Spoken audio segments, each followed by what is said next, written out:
Right. You know, so during that time, who was 1965? You said around that time. Who were like the main teachers? Like who were like the main characters that you remember? Maybe the officers who were like the staple guys of Zaken. Like who were the founders of Zaken? Well, that I couldn't tell. I couldn't tell you. I could tell you who was the founder, but I found out years later. So who was the founder? The founder was Nabi Raphael, the late we call him William Tate, and Prince Jaco. They started and come with that concept together. Right. Then they had 3 people on the corner. Prince Abner, you know, that's why they say Zaken. It was basically that was them. Prince Jaco, Prince Caleb, and Prince Abner. Now, I seen Prince Abner, but I didn't know him that well. I knew Prince Caleb pretty good, you know, because he always around a lot more. Right. Abner was like a strange character, but from talking about Odea's father, years later, say he was the sharp one of the bunch. But I don't know because I really, I was real young. I didn't, and you stay in your lane pretty much, Right. You didn't hang out, but I'm around Prince Jaco a lot because he's around the camp on the regular. Right. And I was around Prince Caleb a lot. Right. Now the main teachers on Saturdays was Prince himself, Prince Ruba'al, and then Chief Barak. Now other brothers would come up, like Chief Kaim. Once in a while, Chief Counsel Daniel was there. He would come up. Prince Nakshan. Let me see. It was another brother. Prince Penzara might say a word or two. Then when I tell you that it's niece, right? Me and her was tight, right? But other than that, you had a host of brothers that would come up. So I didn't, so everybody in culture, everybody talking hard. I don't know. I'm new to the scriptures and everything like that. So I'm all ears, trying to digest as much as I can digest, and hopefully, retain as much as I can retain. So I found that anybody else that was religious, whether it's Muslims, Protestants, and stuff like that, the little bit I knew was dominating. Right. And I said, okay, this must be really working. Right. Because I used to, have debates about this and that and the other with people. Right. Even though I didn't care too much for all that deep dress code back there, but Right. So at this point now your learning is advancing. So how is the camp developing? How is Zaken developing from 1965 to let's say 1970? Like what's transpiring during this period of time? It's a lot. Things were happening before. I know when I was coming in and stuff. I wasn't privy to all the details because I was basically a layman and not in this internal mix. Right. But I know that wherever the reason was that you had a bunch of brothers that would come in and a bunch of brothers that would leave. So I didn't know it was like a different group of brothers that originally had the same roots there. You know what I mean? Because of internal issues, because I wasn't privy to that. Right. I remember when what you call Hakon Levy, he just started getting a Hashaba stroke because Chief Barak had left for a while. Right. And after Chief Barak left, that left a hole in what I was doing at the time, simply because Chief Barak what's the one you took to? Yeah, because he was the teacher, the main teacher for me. Right. So when he left, and he was in Queens for a minute, so I went out to Queens. That's that's when I got a chance to. Cohen Levy was at the table and everything like that, and they was talking and stuff like that. But it wasn't a whole lot of teachings. I went way out there in the Queens, and I'm expecting the class stuff like that. So I only went basically one time, right? Because as I'm in Queens, he's there. I can't be going on the regular, out there Queens, and then I didn't really get no class. So that's pretty much it. So I'm around the camp on the regular, right? And different brothers I'm around, Daniel Ben Zebulon, who was the Kunga player, right? So I'm around him. So being I was you know, and interesting. His sister-in-law at the time, you know, and I'm in the 7th grade. No, not I think I'm in 9th grade then. I'm in the 9th grade then. So, you know, so we got somewhat closer with brothers than chief the name of Zaria. There was supposed to be you know, Levite, you know. So these guys here talking about, you know, teaching things, all those stuff, and saying I ain't ready for this, I ain't ready for that, I don't need to study that, you know. I mean, I'm going around Danielle, who said he had the Israelites, listening to what they say. So it was a lot of RIFF going on. So now you got a lot of gang guys coming around the place, guys I hang out with. And then the classes got thinner and thinner. You rarely ever have any class. So you come to Shabbat, and that's the only thing you will learn now on Shabbat. But there was no more classes going on in Zaken. So I don't know. I figured the teachers were leaving off or whatever the case was, and the other brothers was leaving. Then one brother, when Prince was, you know, one Shabbat, it was really kind of thin. So I remember Prince, and this before the brothers from Chicago came up. Because there was no Israelites, unfortunately, there was no Israelites for me to hang out with. So, yeah. So all I could hang out with is guys that I knew from the street. I just come there for service and disappear. So, you know, the Creator, you know, was merciful to me to kept me, you know, in this way of life all that time. Yeah, because that's kind of tough. Yeah, yeah. Have nobody your age bracket and just hang in. And nobody to relate to. Right. So, what happened was one day I come to the service, nobody there but Prince Yaakov and myself. And he said, well, you miss Barak, huh? I said, yeah, well, you know, that was a teacher. So after that, I didn't realize that it was really that serious of the situation. The brothers really was tired of Prince at the time, so they, you know, it's pretty much split. And you know, brothers went, you know, every man went their own way for a while. That's when in '68, after Martin Luther King got assassinated, then that's when Prince had Prince Reuben send some brothers up, 12 brothers from Chicago, and that's when Simeon and all the rest of them brothers came to New York in 1968. Did you remember who were all the brothers? Oh yeah, definitely. You know, you named them? Yeah, well, I can name Chief Simeon, Prince Yehudah. You know, everybody was named at the time anyway. But you know, but they're saying, you know, but you know, but you know, as in later on known, Chief Simeon, Prince Yehudah, Chief Shlomo, older brother, Prince Ariel, his number 2 brother, Prince Azariah. It was Prince Daniel. It was Prince Issachar. It was a brother, Prince Zebulon. We call him Judge. Let me see what the other guys there. Amram, brother Amram. And let me see who was that. Was Hosea in that group too? Hosea? No, I mean that's a late regime. That's late. Oh, Hosea, you know, the one that sold the hat. Yeah, that's way. But he's from Chicago, right? Yeah. He's from that's so far behind. That's right. Years later. Okay. You know, then he come in. But it was 12. About 9 or 10, you get. Yeah, but it was 12. I know it was 12 brothers came up. I can't remember. Like the reinforcement, he brought them in. Yeah, so they stayed for about a little while, not too much, because they staying in the camp because there's really no place to go. And then other brothers that was in New York started coming around because they said Prince hired some killers to come on up. You know, so the other brothers coming in, you know, because it's New York, you know, and they come to Chicago. All these guys are real young. They're older than me now, but they. Right.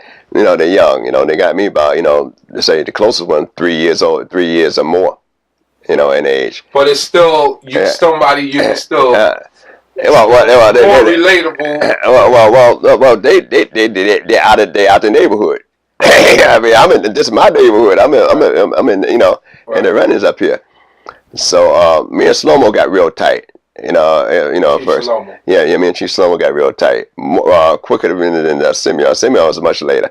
Me and Shlomo tend to relate more, you know, in that. And Ephraim came. That's when Ephraim came around.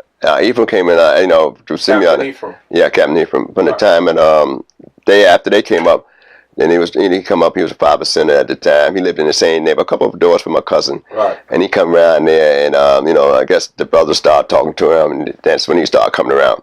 And they started calling him Goody, because he always, he was dressed pretty decent all the time, and he always said, buying stuff. And so the brothers, they ain't got nothing, so they teach, talk, and he eat from drink and carry on. So he's buying this and buying that. So that's when they start calling him. Yeah, he had a good heart, Right. And plus, if he got it, he lavish. He lavish, right? He's very lavish when he got it. Right. So and that's how Ephraim come around. So yeah, Prince tried to get one more. We was going over Nabi Raphael. Now I never knew Nabi Raphael had anything to do with Ben Zaken. Like I said, this afterwards, after years later, that's when I realized that. And so we was going on Nabi Raphael in Saratoga spot. When they was calling that place Beit Shalom, because he had broke off from Tabernacle, when it had been in Zaken.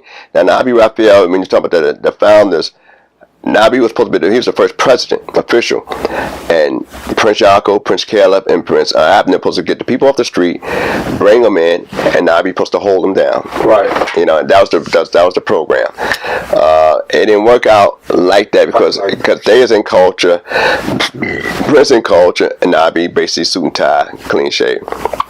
So, brothers, and then the black movement stuff started coming on strong. So, it was like, we Israelites, we going by the book, we ancient. That don't look ancient. That look, too modern.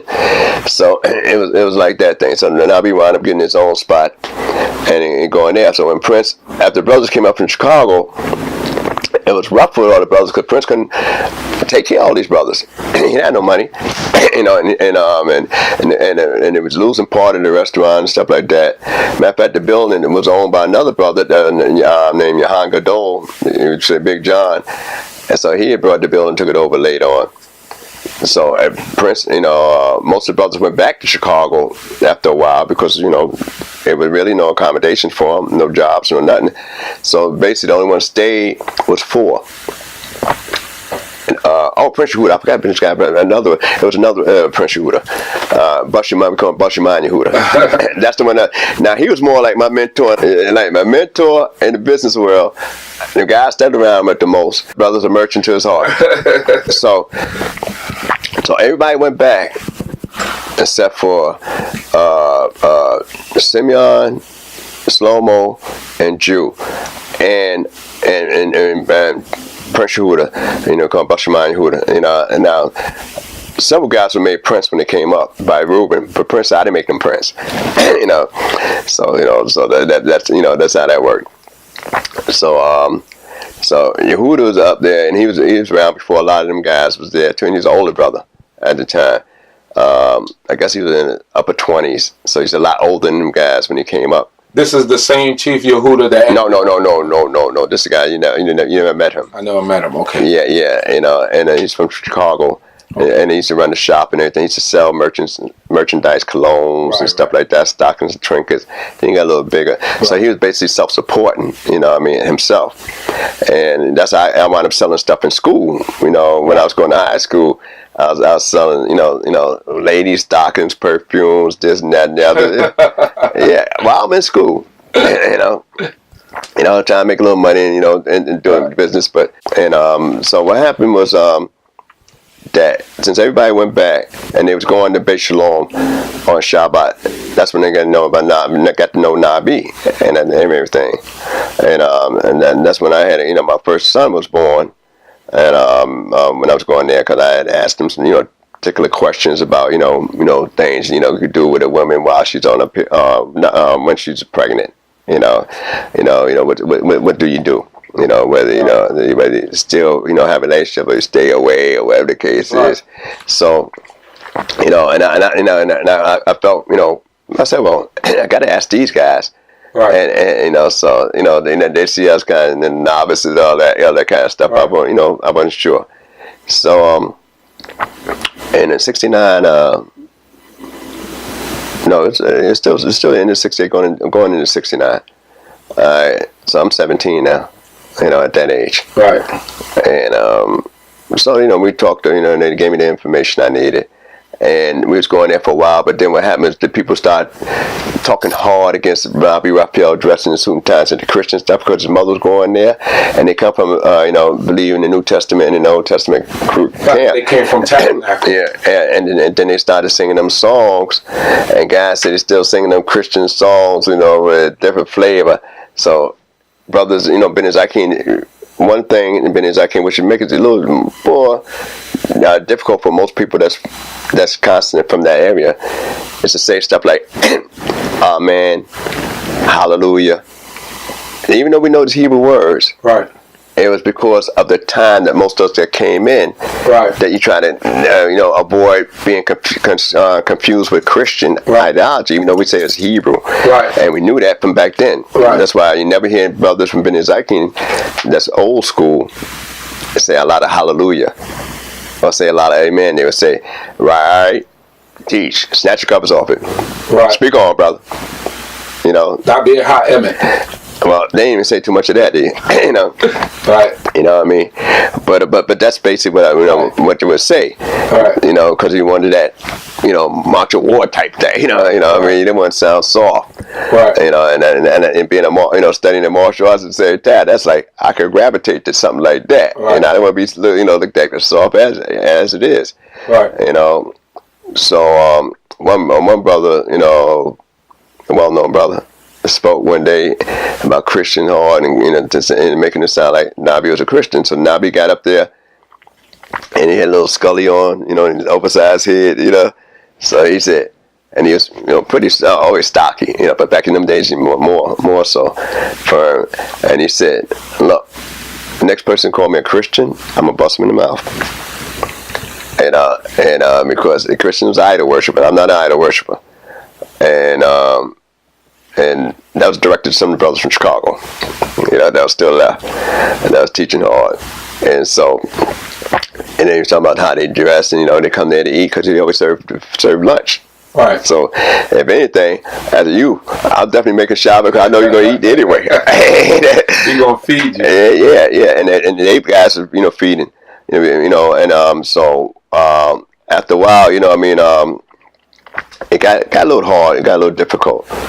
And so Nabi Prince had one more big major meeting in the camp, before he left to go to Chicago, and that's when I met Pop Bivens, and that's, like I said, because he went in '69, so it's around that same area, Oh, so you had an encounter with Pop Bivens?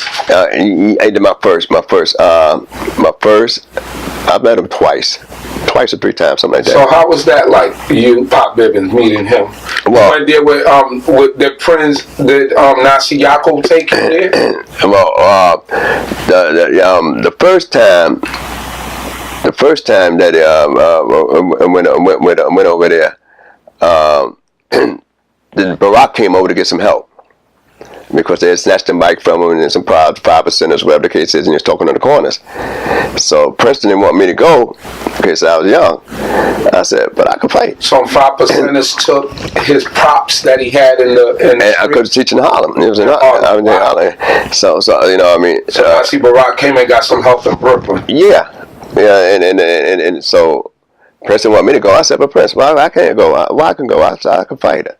And he said, yeah, but something go down. I said, look, Prince, I'll be all right. So they allowed me to go over there. So I went over there, nothing happened. The brother was teaching, Read the Book was teaching, a couple of brothers was teaching, even throwing dead shots at people, but nothing happened. Right. So when it came over again, we went over there twice, and nothing happened. They went to another corner to speak, nothing happened. So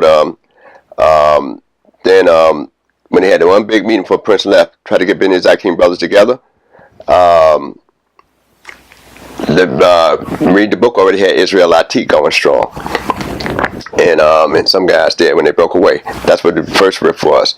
Now, I didn't know how that riff came about, till later on. But that's the riff why there was no brothers then, and brothers from Chicago came up. Right. So, and Chief Kime and him got an issue about a statement that Chief Counsel Danielle made, which is about princes not supposed to multiply wives. The unity didn't work out. And long story short. So everybody pretty much went their way. Nabi had shut down his place for a while to make sure to get the brothers out that was coming there. Right. And Prince wound up packing up, going to Chicago. They started, some making earrings. He had a genius thing. He took popsicles and made earrings out of popsicles sticks. Wow. Call it teak wood from Lebanon stuff. So the brothers were able to eat. They was making money. This is in Chicago. No, right here in New York. Right here in New York. Right. That's how he was afforded to go down to Chicago. Right. They made money. They was making money. Simeon, Shlomo, Jew, and then T. working with the Prince pretty much. And that's how they made a lot of money. Taking popsicle on the street. Prince seen it. He was ingenious. He said, look, this is money. So guys wondering, what does it mean, this money? So one popsicle popped in half, smoothed over, different designs. Put an earring, a loop hook in there. That's an earring. $1. And the $1 was a pretty nice. People bought it. Brought it up, but they couldn't make enough. Keep up with the man. And you take a hanger, clothes hanger. That was your soldering. Not soldering, but your design stick. Yeah. So you heat it up and then make different designs in it with the clothes hanger. I even learned how to do that. And that was making money. And ironically, something like that would still make money today. That was done way back then in 68 and 69. Wow. So when they got some money from that, Prince decided to go. Prince Reuben was having a big dance in Chicago, so he tried to get the brothers coming down, and that's how we wound up going there. Because Prince Yehudah, Bashaman Yehudah, was my mentor. He paid my way to come on down there to Chicago. So I went down to Chicago with him. So that's when the first time Prince Yaakov ever went to Chicago. And it was a dance house. I met the other brothers down there that didn't come up. I met the ones that did come up. And I stayed like 3 days. And then caught the Greyhound down and had to come back up. And ironically, I said my first encounter in Chicago was one that I didn't really care for too much, and this in 1969. The camp almost full. He left the camp in charge of Chief Kime, who was one of the older brothers there, and he was really good. He had skills. He's an excellent singer. Excellent, book, speaker in the book, very charismatic speaker in the book. And his kids, his daughters at the time, and most of them went to yeshiva, which was rare back then. Right. And his oldest daughter to the day, Orthodox Jew, still married to a brother from Zaken that came in years later. So when he went there, and he stayed there. He went, I never thought he would stay there, but I had to come back because I was still in school. But my first encounter, I get locked up down there, trespassing across Chicago University. How did that happen? I'm with a brother that's younger than me, but I thought he was older than me because he had the beard and everything like that. And I'm 17, so I thought he was older than me. I didn't have anything, no beard, no mustache, or anything. So he talking about he lost. I don't have no phone number to anybody's house down there. My first time in Chicago. I don't have not one number. Don't know the address of the camp. Don't know the phone number to the camp. Wow. And then I don't think the camp had a phone inside it at the time either. At that time, it was a real small hole in the wall spot. And I said, I'm way over here. I said, all the thing I could possibly do is call back home and tell somebody to give me a ticket to get on back out of here. And get me out. Even though my father lived in Chicago, I didn't have his address or nothing like that either. Right. So, I was during the draft period in Vietnam. And so the brother kept walking around. I said, why don't you ask somebody? He said, no, I think it's over here. So he goes, and we come across Chicago University. So we're walking up, seeing all these gargoyle statues and stuff, and and I had taps on my shoes, and going clack, clack, clack. So I'm walking in Chicago at the time across the Chicago University, And then we get to another side. He said, "Wow, the gate locked up. We got to go back." I said, "I'm not going back. We're climbing over the fence." You said it's this way. We're going to climb over the fence. And that's where the cops came, pulled us over, and they seen me climbing over the fence that way. And so there's 3 deep, pump shotgun on the dash, and said, "Move, don't move, freeze." I said, "Well, you ain't got to worry about me, officer. Matter of fact, I'm glad to see you." Exact words. I said exact words. I said, "I'm glad to see you." So I never knew the situation in Chicago either, because it was my very first time, and I'm only there for a couple of days. Right. And anyway, they threw us in the back. Said, "Where you come from?" And I told them where I'm from, and the brother said he lost. So now he lost. He lived there, and I'm 17. We goes and they throw us in the back of the car, handcuff us, take it to the precinct. I don't even know where the precinct is to the day. Threw us in the cage, asked for ID. Underage. Well, I had my student ID. Right. My name is my name. My name is straight. Right. You know what I mean? So I said, "What kind of name is this?" I said, "It's a Hebrew name." I said, "This is my ID. This is my social security card right here." That's the only thing I had was a ID and a social security card. Matching name. And an old Youth in Action job card when I was like 14 working. With your picture on it. Right. So those are the only items I had. I mean, I'm not old enough for a draft card. Right. And so they see that I'm from New York. They could hear I'm from New York. Right. And they asked the other brother, and he said, "I burned." It was say, "Where's your ID?" He said, "I have one." He said, "You don't have a draft card?" He said, "No," because he said he was 18 or something like that. I think he said something like that, 18 or 19. And shorter than me, but he had all this. I don't know. First time I met him, and he said, "Well, why you burned your draft card? It's a federal offense." And he said, "Well, because they had my slave name on it, and dogs and animals get named by their master, but free men name themselves." I was so mad I wanted to hit him myself, because I'm locked up in Chicago. Never got locked up before. In a strange city. Right.